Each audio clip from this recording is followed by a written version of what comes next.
Satu lagi komik Indonesia dengan style pewayangan yang mungkin tidak kalian tahu. Ini dia komiknya.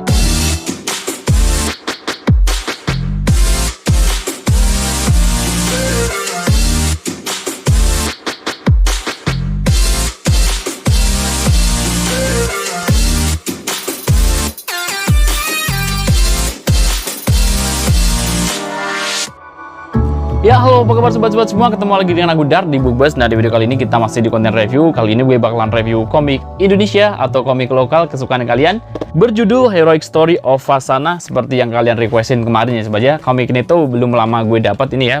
Jadi baru beberapa bulan dan sebenarnya belum gue baca, tapi karena kalian request ya, akhirnya gue langsung baca dan gue langsung review buat kalian ya sobat ya. Maaf banget buat teman-teman semua yang udah request tapi belum gue kabulin ya, karena memang timingnya Bang Dar lagi bagi waktu ya sobat ya.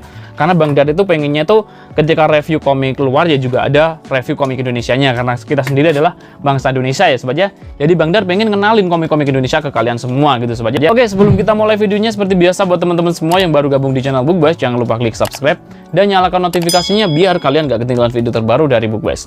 Ya udah, nggak usah lama-lama, kita langsung mulai aja videonya. Ini dia review komik Fasana.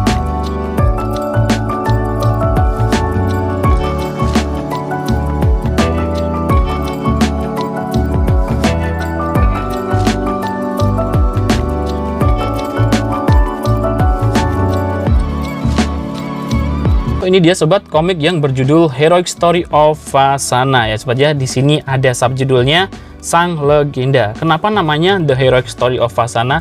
Jadi ini kan story, heroic story, berarti kan cerita kepahlawanan ya sobat ya. Namanya Fasana. Fasana itu adalah sesosok atau perubahan yang didapati ketika seorang manusia itu berubah menjadi sesosok seperti ini. Ini namanya Fasana. Nanti bakal gue jelasin dikit lah sobat ya. Oke. Komik ini tuh karyanya Tahta Lazuardi Benu. Ini tuh 3 orang atau nama 1 orang ya, kayaknya 1 orang ya, Tahta Lazuardi Benu. Dan komik ini tuh diterbitin sama kalau ini imprintnya dari MNC Komik ya sobat ya. Oke, karena di sini tuh nggak ada angka volumenya, berarti memang ini tuh komik one shot ya, atau yang 1 kali dibaca udah selesai ya. Oke, dan ini dia tampilan depannya. Sekilas memang menarik banget komiknya ya sobat ya, dan kayak sekilas kayak komik manga gitu ya. Tapi karena di sini ada background latar yang bentuknya seperti ini ya gambarnya, jadi ini tuh udah langsung menghapus, wah bukan manga. Ini karena kayak khusus apa ya, art yang di Indonesia ya, pewayangan-pewayangan gitu ya. Ini tampilan depannya, dan ini dia tampilan sampingnya. Di sini nggak ada gambar mininya, dan ini dia tampilan belakangnya. Gue bacaan sinopsisnya dulu ya. Gunung Merapi adalah gerbang penghubung antara dunia manusia dengan dunia sana. Pada tahun 2020XX, Ardi, sang murid juru kunci Merapi, tanpa sengaja melepaskan segel di dalam Gunung Merapi yang menyebabkan meletusnya gunung tersebut bersama lepasnya para makhluk mengerikan yang disebut dengan raksasa. Untungnya Ardi juga menemukan sebuah benda pusaka yang memberinya kekuatan untuk berubah wujud menjadi Fasana Anaga demi menumpas para raksasa tersebut ya. Walaupun ini tuh sinopsis, tapi rasanya kayak udah spoiler ya sobat ya. Nah, untuk detail komiknya, komik ini tuh masuk U13+ ya atau remaja, karena memang di sini walaupun artnya, gue itu salut banget, artnya keren banget dan khas banget ya, pewayangan gitu. Tapi memang kalau kita baca dari panel per panelnya memang ringan ceritanya ya, dan artnya beda kalau pas lagi art satu panel gitu ya. Jadi memang pas lah kalau dibaca untuk remaja sobat ya, dari segi art sama ceritanya. Dan demografinya komik ini tuh masuk komik netral ya, yang cocok dibaca cewek maupun cowok. Untuk harganya sendiri di Pulau Jawa dulu dijual dengan harga Rp45.000 ya sobat ya. Oke, kita back ke bagian depan lagi. Ini dia tampilan depannya. Untuk covernya ini tuh dibekali dengan cover UV spot ya, khas koloni ya. Dibekali dengan cover UV spot yang di sini ada bagian yang ngeglow atau glowing atau glossy seperti ini, dan ada bagian yang ngedove. Untuk bagian sampingnya ini juga masih pakai yang UV spot. Untuk belakangnya di sini juga ada bagian yang UV spot dikit sobat. Ya, mantap lah. Oke. Untuk komik ini tuh dicetak dalam format premium ya, dilihat dari harganya dan dari covernya, yang tentunya ini tuh udah pakai kertas book paper ya, yang bagus sobat. Ya. Kita buka komiknya seperti biasa. Sebelum gue buka komiknya, komik ini tuh genrenya masuk apa, Bang? Dari segi bacanya dan dari segi pertarungan-pertarungan yang ada di sini ya, gue itu nyimpulin komik ini tuh genrenya masuk genre komik action ya sobat ya, action supernatural gitu sobat ya. Oke, kita buka komiknya seperti biasa, karena komik Indonesia arah bacanya dari kiri ke kanan ya. Ini dia, dan di sini ada detail komiknya. Jadi untuk Heroic Story of Fasana, Sang Legenda, Ini tuh pertama kali diterbitin di Indonesia pada tahun 2018 ya sobat ya. Ini dia cetakan pertama tahun 2018. Dan di sini nggak ada chapter-chapternya ya, yang berarti kita nggak tahu nih ini ada berapa bab. Tapi kalau gue baca dari sini tuh sebenarnya di sini ada chapternya, ada 5 atau berapa gitu sobat ya. Tapi di sini nggak ada daftar isinya gitu ya. Untuk total halamannya ada berapa? Di sini nggak ada nomor halamannya ya. Jadi kita harus ngitung manual dulu. So, setelah gue hitung total halamannya ada 208 halaman ya. Jadi 200 plus ya sobat ya. Mantep banget. Oke. Ini dia. Kalian bisa lihat sekilas di sini. Keren banget kan sobat ya. Nah, ini juga keren banget. Apalagi yang di sini ya. Oke, ini dia. Jadi untuk artnya, kalau artnya yang satu panel seperti ini ya, nggak ada ceritanya, nggak ada panel-panelnya. Ini tuh keren banget sobat ya, kayak sekilas kayak artnya matang gitu ya. Tapi walaupun sematang apapun komik-komik Indonesia itu detailnya masih apa ya, belum setipis komik-komik di luar negeri gitu ya sobat ya. Jadi kayak masih agak tebelan dikit gitu ya. Oke, ini dia. Kita bahas dari panel-panelnya dulu. Panel-panelnya overall nggak terlalu banyak variasi sih, cuma kotak-kotak seperti ini. Ada yang miring dikit, bahkan lebih apa ya, lebih banyak satu halaman itu panelnya cuma ada diisi beberapa gitu sobat ya. Dan ini dia. Nah, salah satu art yang gue suka di sini adalah ini dia, mantep banget ya sobat ya. Ini tuh keren banget. Ini tuh wujud dalam sebuah apa ya? Kayak sebuah gunung dalam pewayangan ya bentuknya ya sobat ya. Nah, dan identik banget di sini tuh memang identik dengan pewayangan ya. Jadi overall untuk panel-panelnya di sini mudah lah sobat ya, dan sangat newbie friendly banget. Jadi kalau dibaca untuk remaja juga masuk ya. Kalau untuk artnya di sini tuh stylenya kayak style kartun gitu ya sobat ya. Tapi kalau dibikin art yang bukan tokoh ya, objek atau background di sini tuh artnya kayak realistis gitu sobat. Keren banget ya.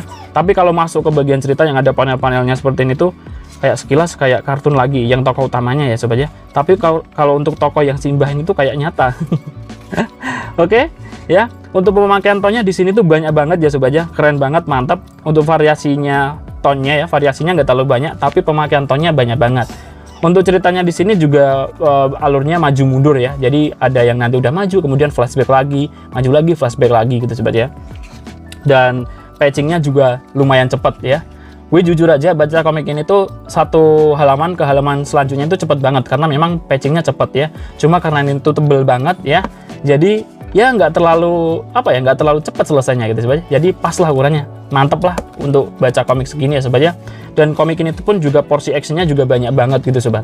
Oke, komik ini tuh menceritakan tentang apa sih Bang Dar ya? Jadi komik ini tuh menceritakan tentang seseorang pemuda ya yang namanya Ardi. Dia tuh hidup dalam sebuah desa gitu ya, di bawah kaki gunung. Dia tuh nggak punya ayah, nggak punya ibu, dia tuh hidup bersama mbahnya gitu sobat ya. Dan mbahnya itu adalah juru kunci di Gunung Merapi yang berada di perbatasan Jawa Tengah dan Yogyakarta gitu ya sobat ya.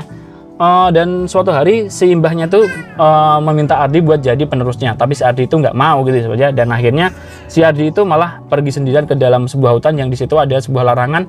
Dia tuh nggak boleh masuk ke dalam sebuah hutan yang ada guanya gitu ya. Dan ternyata dia tuh di situ malah membebaskan makhluk raksasa gitu sobat ya. Ini segelnya ya. Jadi dia tuh malah masuk ke sini dan membebaskan raksasa yang juga mengakibatkan Gunung Merapi meletus ya sobat ya. Nah, akhirnya dari situ terjadilah bencana tersebut. Dan tapi ya walaupun dia tuh membebaskan banyak raksasa dan dia punya tugas untuk mengembalikan mereka semua, dia tuh juga mendapat sebuah gelang yang membuat dia tuh bisa berubah menjadi Vasana ya sobat ya. Ini dia komiknya. Ini dia. Nah, ini dia Vasananya ya.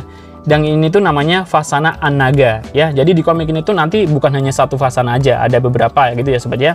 Dan dimulailah petualangan si Ardi ini tuh buat ngembaliin raksasa-raksasa itu yang eksis di dunia nyata, buat ngembaliin lagi ke Gunung Merapi atau membunuhnya gitu ya sobat ya. Jadi menurut gue ceritanya keren sih sobat ya, dan menurut gue juga unik.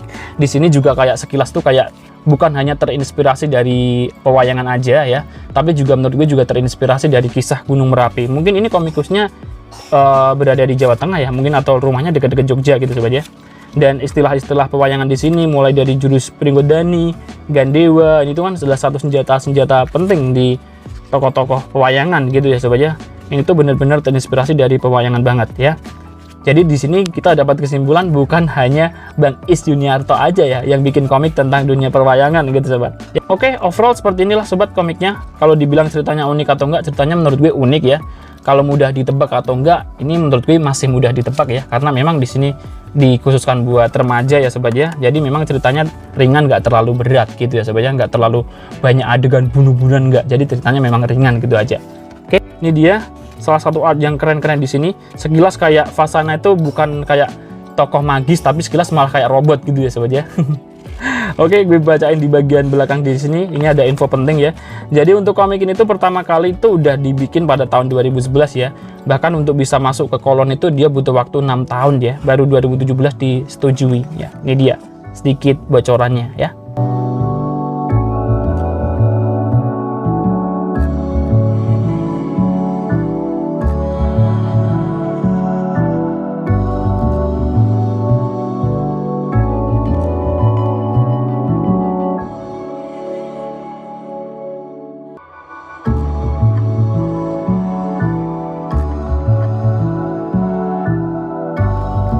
Nah, itu tadi sobat sedikit review dari komik The Heroic Spirit of Fasana karyanya Tahta Lazuardi Beno yang diterbitin sama Koloni Komik. Semoga sharing ini tuh bermanfaat buat teman-teman semua, khususnya para pecinta komik lokal Indonesia. Jika kalian suka dengan konten semacam ini, silahkan like dan jangan lupa sharing ke teman-teman kalian semua. Dan jika kalian tidak suka, atau mau ngasih saran, atau ada pertanyaan, atau mungkin juga mau request, kalian bisa ngomong aja di kolom komentar. Oke, gue Dar, pamit dulu. Jika ada salah kata, mau salah ucap, mohon dimaafin. Salam books lovers, bye!